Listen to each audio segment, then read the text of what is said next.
Good afternoon students. आज आपके legal studies वाले चैप्टर के सब्जेक्ट में जो हम चैप्टर चालू करने जा रहे हैं उसमें आपका ह्यूमन राइट्स एक्ट और लोकपाल और लोकायुक्त एक्ट आज हम कवर करेंगे। ठीक है, फाइनल है आपका ये, कोई दिक्कत नहीं होगी। देखिए, सबसे पहले ऑब्जेक्ट समझा करिए किसी भी एक्ट का, कोई भी एक्ट का ऑब्जेक्ट पहले समझिए, रोल उसका गोल क्या है। An act to provide for the constitution of a national human rights commission, state human rights commission in states and human rights courts for better protection of human rights and for matters connected therewith or incidental thereto। ठीक है, तो क्या काम करना है इस act का? इस एक्ट का गोल क्या है? एक नेशनल ह्यूमन राइट्स कमीशन बनाना, एक स्टेट ह्यूमन राइट्स कमीशन बनाना, और फिर क्या है, human right courts for better protection, human rights की कोर्ट बनाना फॉर बेटर बेटर प्रोटेक्शन। किसको प्रोटेक्ट करने के लिए? ह्यूमन राइट्स को प्रोटेक्ट करने के लिए। And for matters connected there with और इंसिडेंटल देयर टू, और उससे कनेक्टेड मैटर्स। अब सबसे पहली बात भाई, ह्यूमन राइट्स क्या है? तो डेफिनेशन ऑफ ह्यूमन राइट्स आपको मिलेगी सेक्शन 2D में। Human right mean the rights relating to life, liberty, equality, dignity of the individual guaranteed by the constitution or embodied in the international covenants and enforceable by courts in India। तो section 3 में क्या है? Constitution of NHRC की बात की गई है, national human rights commission की। सेंट्रल गवर्नमेंट जो है वो बनाएगी एनएचआरसी को, कॉन्स्टिट्यूट द एनएचआरसी। कॉम्पोजिशन क्या होगा? एक चेयरपर्सन होगा जो कि सीजीआई होगा या जज होगा सुप्रीम कोर्ट का। दूसरा क्या है? एक जज होगा किसका? सुप्रीम कोर्ट का। तीसरा क्या है? एक जज होगा हाई कोर्ट का। फिर क्या होगा? 3 member out of which at least 1 women, 3 member out of which at least 1 women from persons having practical experience और knowledge in the matters relating to human rights. फिर chairperson of national commission for backward classes, national commission for minorities, national commission NCPCR, national commission for protection of child rights. ठीक है, NCSC national commission for scheduled caste, NCST national commission for scheduled tribes, NCW national commission for women, और chief commissioner for persons with disabilities. 1 2 3 4 5 6 7 7 लोग जो कि chairperson है ये यहां add हो गए। तो कितने लोग हो गए? 1 + 1 + 1 3 + 3 6 + 7 13, 13 लोगों की कमेटी बन गई है। ठीक है, नेशनल ह्यूमन राइट्स कमीशन। ठीक है, हेड लेकिन याद रखिएगा कौन करता है? या तो चीफ जस्टिस ऑफ इंडिया या तो कोई सुप्रीम कोर्ट का जज। ठीक है, उसके बाद while terms human rights and fundamental rights are often used interchangeably, there are some subtle differences to understand. ये बात याद रखिए। फंडामेंटल राइट आपके कॉन्स्टिट्यूशन में जो आर्टिकल 12 से 32 तक दिए गए हैं आपको, 12 से 35 तक सॉरी, वो और ह्यूमन राइट्स ऑलमोस्ट एक ही जैसे होते हैं, बट कुछ की डिफरेंसेस होते हैं। ठीक है, सटल डिफरेंसेस होते हैं कुछ। ठीक है, क्या डिफरेंसेस होते हैं? देखिए, सोर्स क्या है ह्यूमन राइट्स का? पहला डिफरेंस सोर्स पे है।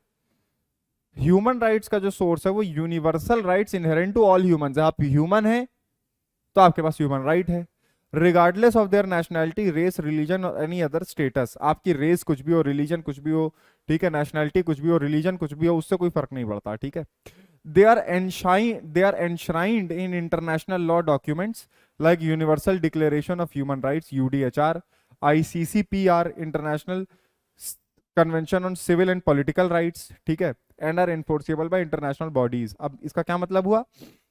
जो ह्यूमन राइट्स हैं वो आप किसी भी रेस के हो, किसी भी जेंडर के हो, किसी भी बैकग्राउंड के हो, वो आपके पास क्यों है? क्योंकि आप ह्यूमन हैं, तो ह्यूमन राइट्स हैं, और इनको रिकॉग्नाइज किया गया और एनश्राइन किया गया इंटरनेशनल डॉक्यूमेंट्स में सबसे पहले। ठीक है, फंडामेंटल राइट का सोर्स क्या है? These are specific rights guaranteed by the nations constitution और लीगल सिस्टम। जो स्पेसिफिक राइट होते हैं, जो आपके देश का कॉन्स्टिट्यूशन आपको देता है, वो होते हैं fundamental rights. These are typically seen as a subset of human rights. देखिए, ह्यूमन राइट्स ज्यादा बड़ा सर्कल है, उस सर्कल के अंदर एक छोटा सर्कल है फंडामेंटल राइट का, focusing on the rights of citizens within a particular country. ठीक है, उसके बाद स्कोप क्या है?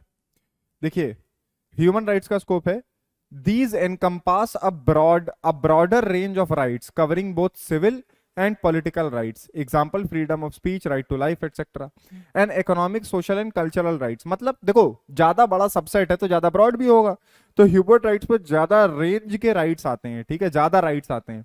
और फंडामेंटल राइट जो है वो फोकस करते हैं स्पेसिफिक राइट्स पे जो कि सिटीजन्स के लिए बहुत जरूरी है, जैसे जो ह्यूमन राइट्स हैं वो तो है ही, पर उसके अलावा कुछ और भी राइट्स हो सकते, सम कंट्रीज में include additional rights in their constitution beyond those consider core human rights. देखिए कुछ राइट्स तो कोर ह्यूमन राइट माने जाते हैं, जैसे राइट टू लाइफ, ठीक है, एक्सेट्रा, ये तो हमारा कॉन्स्टिट्यूशन हमको दे ही रहा है। बट कुछ और भी ऐसे राइट्स दे सकता है जो कि कोर ह्यूमन राइट्स नहीं माने जाते हैं, ठीक है।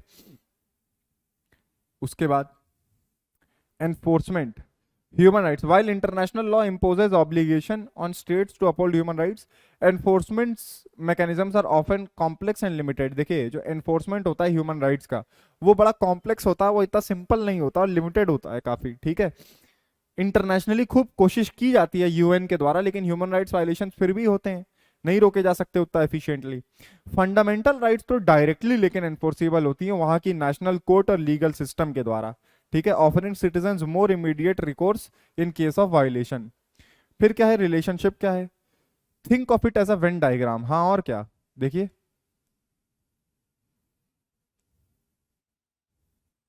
ये ह्यूमन राइट्स का सर्कल है,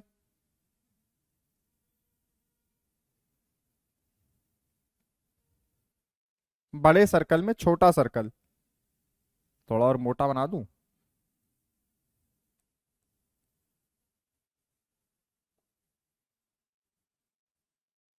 human rights HR,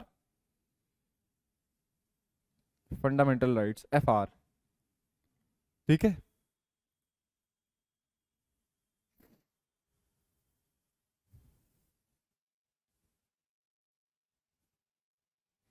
functions of NHRC, जो नेशनल ह्यूमन राइट्स कमीशन है, उसके फंक्शंस क्या क्या हैं, अब हम वो देखने चल रहे हैं।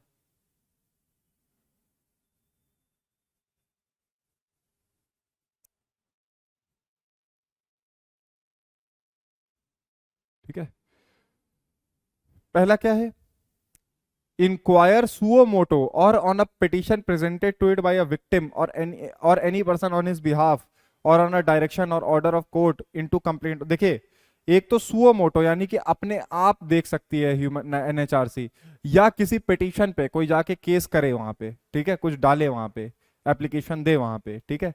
क्या क्या दे सकती है, वायलेशन ऑफ ह्यूमन राइट्स और अबेटमेंट देयर ऑफ, अबेटमेंट मतलब किसी चीज को करवाना, ठीक है, खुद ना करना, करवाना, तो वायलेशन ह्यूमन राइट्स का करना या करवाना, एबेटमेंट। दूसरा negligence in prevention of such violation by public servant, कोई पब्लिक सर्वेंट है वो नेग्लिजेंट है, वो उसका ड्यूटी क्या है कि वो रोके ह्यूमन राइट्स के वायलेशन को, पर नहीं रोक रहा, तो ऐसे भी मामले, जैसे पुलिस वालों पे भी केस होता है NHRC में, ठीक है।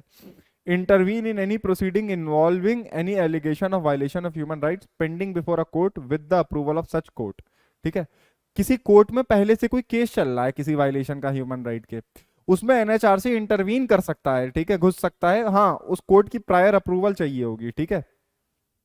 फिर क्या है, visit notwithstanding anything contained in any other law for the time being in force, any jail, किसको विजिट कर सकता है NHRC, जेल को, और other institutions under the control of the state government where persons are detained or lodged for the purpose of treatment, reformation or protection for the study of living condition of the inmates therefore and make recommendations thereon to the government। कोई भी ऐसी जगह जहां पर लोगों को बंद करके रखा जाता हो, जेल जरूरी नहीं है, ठीक है, वहां पे घुस सकता है और वहां पे लोगों की लिविंग कंडीशन देख सकता है, ठीक है, और रिकमेंडेशन दे सकता है गवर्नमेंट को उसको सुधारने के लिए। फिर क्या है, review the safeguards provided by or under the constitution or any law for the time being in force for the protection of human rights and recommend measures for their effective implementation। Review किया जा सकता है किसी law को या constitution को, ठीक है, प्रोटेक्शन ऑफ ह्यूमन राइट्स के लिए, और रेकमेंड किए जा सकते हैं मेजर्स उसके इफेक्टिव इंप्लीमेंटेशन के लिए, ठीक है। फिर क्या है, review the factors including acts of terrorism that inhibit the enjoyment of human rights and recommend appropriate remedial measures। वो फैक्टर्स, ठीक है, वो फैक्टर्स जो कि कॉज करते हैं क्या, इनहिबिट करते हैं enjoyment of human rights and recommend appropriate remedial measures, ठीक है, रेमेडी के मेजर्स दे सकता है, ठीक है।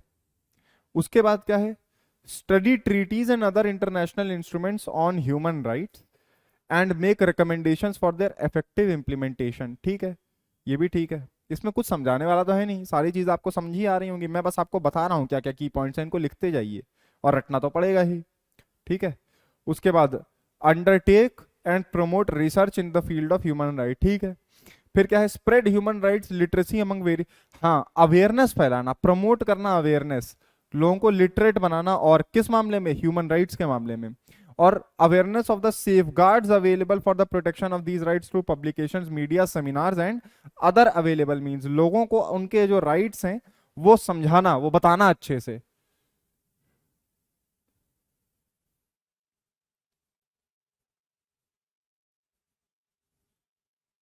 ठीक है। और उसके बाद क्या है, encourage encourage the efforts of non-governmental organization and institutions working in the field of human rights, such other functions as may be considered necessary for the promotion of human rights, ठीक है। समझ गए आप ये। अब आइए अपने दूसरे लॉ पे, वो थोड़ा ज्यादा समझने वाला है।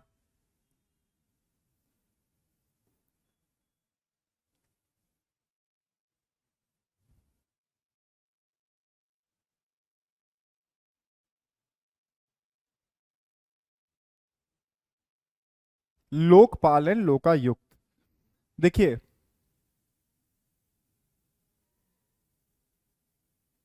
पहली बात ये समझिए कि ऑम्बुड्समैन का क्या मतलब होता है, OMBUDSMAN। ऑम्बुड्समैन का मतलब ये होता है कोई ऐसा गवर्नमेंट ऑफिशियल जिसको अपॉइंट किया गया है, जिसको बनाया गया है, जिसकी पोजीशन को क्रिएट किया गया है, क्या चेक करने के लिए कि गवर्नमेंट के दूसरे विंग्स अच्छा काम कर रहे हैं या नहीं, उन उनका करप्शन चेक करने के लिए, ठीक है, एक ट्रांसपेरेंसी मेंटेन करने के लिए गवर्नमेंट के फंक्शन में, और लोगों को दिखना चाहिए कि फंक्शन हो रहा है कायदे से, कोई चोरी तो नहीं हो रही है, ठीक है। देखिए ऑब्जेक्ट या पर्पस क्या है, जैसे हमने इसके पहले वाले एक्ट का ऑब्जेक्ट और पर्पस देखा था, हम इसका भी ऑब्जेक्ट और पर्पस देखेंगे। तो ऑब्जेक्ट एंड पर्पस क्या है, an act to provide for establishment of a body of Lokpal for the union and Lokayukta for states to, Lokpal, Lokpal for the union, इतने से आप क्या समझे, Lokpal for the union and Lokayukta for the states, ठीक है। लोकपाल यूनियन के लिए होता है, लोकायुक्त स्टेट के लिए होता है।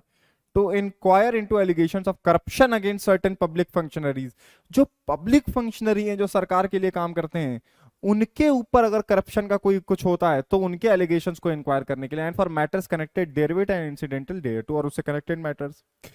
Whereas the Constitution of India established a democratic republic to ensure justice for all, and whereas India has ratified United Nations Conventions against corruption, ठीक है, and whereas the government's commitment to clean and responsive governance has to be reflected in effective bodies to contain and punish acts of corruption. Now therefore, ये जिनके भी सामने whereas लगा हुआ था, क्यों लगा हुआ था, whereas का मतलब है कि ये फंक्शंस थे, जैसे कॉन्स्टिट्यूशन ऑफ इंडिया ने कुछ कहा है, इंडिया ने यूनाइटेड नेशंस की ट्रीटी को साइन किया है और रेटिफाई किया अगेंस्ट करप्शन की, तो इन तीनों चीजों को फुलफिल करने के लिए भी क्या बनाया जा रहा है, ये एक्ट बनाया जा रहा है for the implementation of the said convention. कौन सा convention, United nation convention against corruption. ये जो कन्वेंशन है, इंडिया चूंकि इसको रेटिफाई कर चुका है तो इसको अप्लाई भी करना पड़ेगा, तो अप्लाई करने के लिए ही ये वाला कन्वेंशन बनाया गया है, ठीक है। अप्लाई करने के लिए ये वाला कन्वेंशन, इस वाले कन्वेंशन को अप्लाई करने के लिए ये एक्ट बनाया गया है, ठीक है। Implementation of the said convention and to provide for prompt and fair investigation prosecution in cases of corruption. Mainly आप समझ गए, इस एक्ट को बनाया गया है गवर्नमेंट में करप्शन को रोकने के लिए। एक सेंटेंस तो आपके दिमाग में आ गया। और क्यों बनाया गया है, क्योंकि यूनाइटेड नेशंस की एक ट्रीटी इंडिया ने साइन की थी करप्शन को रोकने के लिए, तो उसको भी फॉलो करना है। और कॉन्स्टिट्यूशन ऑफ इंडिया ने हमें ये काम दिया है, ठीक है, democratic republic to ensure justice for all का, तो सबको जस्टिस देना है तो हमें करप्शन तो रोकना ही पड़ेगा। तो ये चीजों को फुलफिल करने के लिए ये एक्ट बनाया गया, ठीक है। अब ऑम्बुड्समैन टर्म समझते हैं। The term ombudsman refers to an official typically appointed by the government or parliament whose role is to investigate complaints made by the citizens against public authorities including maladministration, abuse of power and violation of rights, ठीक है, ठीक है, and violation of rights. The concept originates from Sweden. कहां से originate हुआ ये concept ombudsman का? Sweden से। And has been adopted in various forms around the world. An ombudsman is essentially a watchdog for fairness in government administration and public services. Basically एक watchdog का काम करता है फेयरनेस मेंटेन करने के लिए गवर्नमेंट सर्विसेज में और पब्लिक सर्विसेज में, ठीक है। In the context of India the concepts of Lokpal and Lokayukta represent the adaptation of the ombudsman model. जो ombudsman मॉडल स्वीडन में ओरिजिनेट हुआ, उसको इंडिया में अप्लाई करने के लिए क्या बनाया गया? Lokpal and Lokayukta, to address corruption and maladministration within the government and public sector, ठीक है।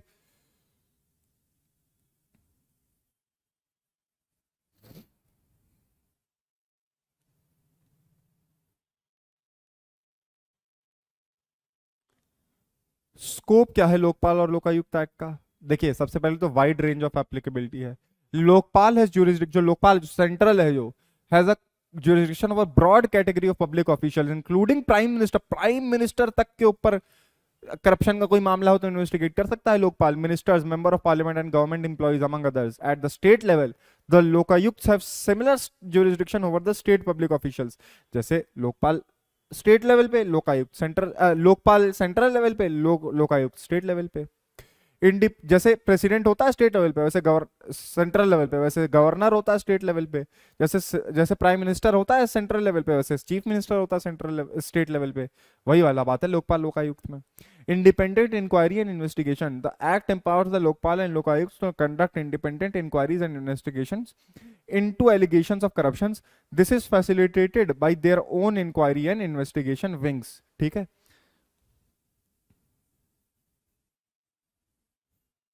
फिर क्या है?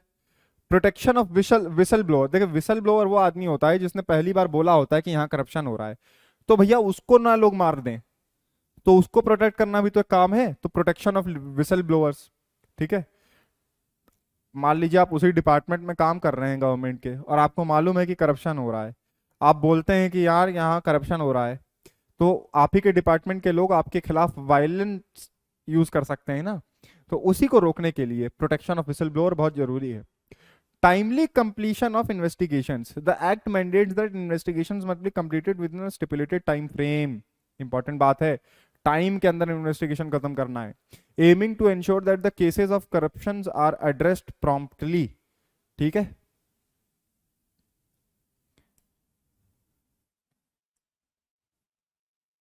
उसके बाद एसेट सीजर, आपकी जो संपत्ति है जो आपने करप्शन से कमाई है उसको सीज किया जा सकता है, ठीक है। उसको जो है धर सकती है ये।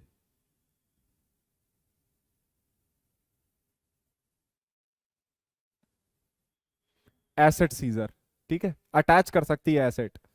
जिनको अक्वायर्ड बाई करप्शन, जो है acquired by corrupt means, corruption से जो भी पैसा आपने कमाया, जो भी प्रॉपर्टी खड़ी की, उसको अटैच किया जा सकता है। अब लिमिटेशन क्या क्या है लोकपाल और लोकायुक्त एक्ट, ये भी बड़ा जरूरी है। Exemption and limitation, certain categories of public servants including the armed forces, army के लोग, मतलब आर्म्ड फोर्सेज के लोग, नेवी, आर्मी या एयरफोर्स के लोग, are outside the ambit of Lokpal. Moreover, the inquiry against the Prime Minister is subject to certain restrictions, especially considering matters related to national security, foreign relation and public order, ठीक है। कुछ limitation है prime minister को के खिलाफ corruption को investigate करने के लिए, ठीक है। और वो जो लिमिटेशंस हैं वो बेसिकली हैं नेशनल सिक्योरिटी, फॉरेन रिलेशन और पब्लिक ऑर्डर को से रिलेटेड, ठीक है। फिर क्या है? Enforcement of recommendations,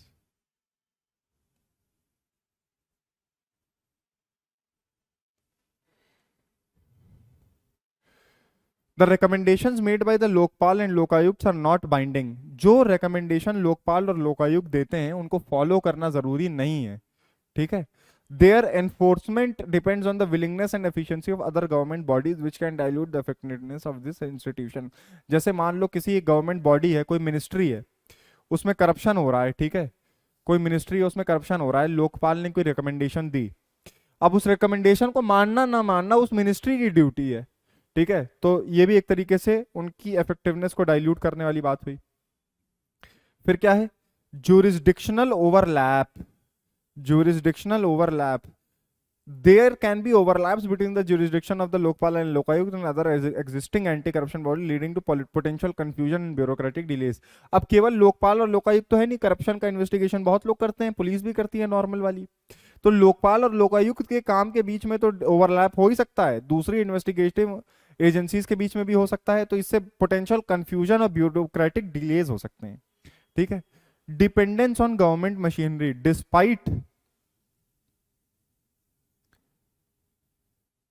Despite having independent inquiry and investigation wings, the Lokpal and Lokayukts may still rely on government machinery for various functions which can affect their autonomy and effectiveness.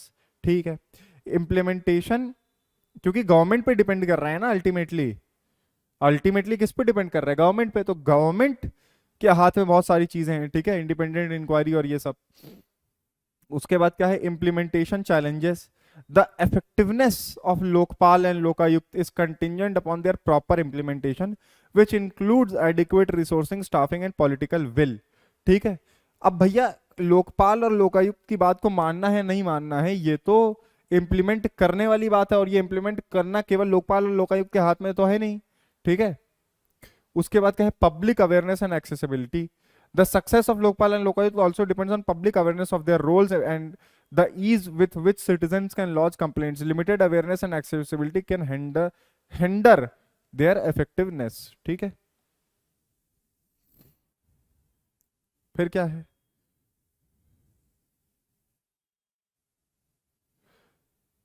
Lokpal operates at the national level and has jurisdiction over central government officials including the Prime Minister, members of the parliament and government employees, ठीक है। फिर लोकायुक्त का jurisdiction इससे एक नीचे है, ये एक डिफरेंस हो गया। अगला डिफरेंस, अपॉइंटमेंट।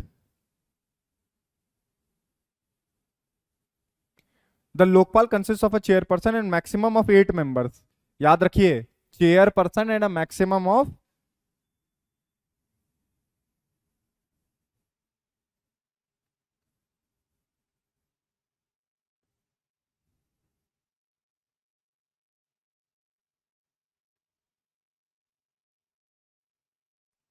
एक सेकेंड बस, हाँ, chairperson and a maximum of 8 members with an equal member of judicial and non judicial member, तो जितने जज या जुडिशरी से रिलेटेड लोग हैं उतने ही नॉन जुडिशियल भी होंगे, 4-4।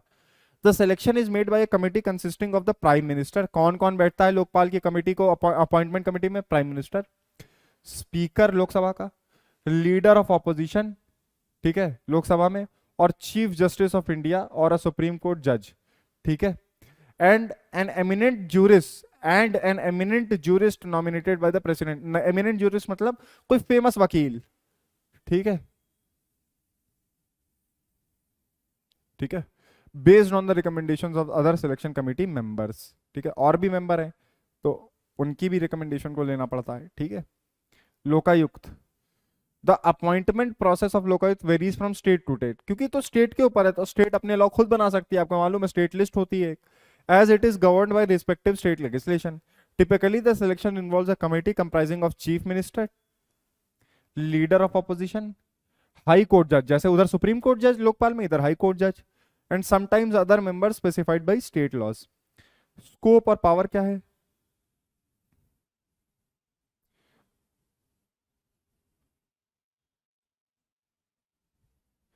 while both lokpal and lokayukts are tasked with investigating corruption charges against public officials, their specific powers, the procedure for investigation and the scope of authority can vary. The Lokpal has a wider jurisdiction in terms of categories of persons it can investigate, given its national purview, whereas Lokayukts focus on state level officials. वही बात है बार बार, ठीक है। Limitation क्या है, Lokpal, its effectiveness can be limited by bureaucratic delays, political interference. Although it has broad mandate, the actual implementation of its recommendation depends on the cooperation of other government agencies. ये बात जरूर याद रखिएगा, जो recommendation होती है लोकपाल की वो इस बात पे डिपेंड करेगी वो अप्लाई होगी या नहीं, अगर दूसरी गवर्नमेंट एजेंसीज माने तो, ठीक है। फिर क्या है Lokayukta, given the variability in state laws, the effectiveness and powers of Lokayukta differ widely across states. Some states have endowed their lokayukts with strong investigative powers and autonomy, while others have not. This inconsistency can lead to variations in effectiveness, क्योंकि वो ultimately state का purview है, तो state, कुछ states बहुत power दे देती हैं, कुछ बिल्कुल नहीं देती हैं। तो यहाँ पर आपके ये दोनों लॉ खत्म, को बहुत छोटे लॉ थे और इनका क्वेश्चन भी कोई बहुत बड़े बड़े नहीं आने हैं, ठीक है। जितने क्वेश्चन आ सकते हैं वो सब इसमें कवर्ड ही हैं, ठीक है। कुछ भी नहीं करना, आराम से चिल करना है और एक बार देख लेना है और एक बार लिख लेना है, काम खत्म। Thank you.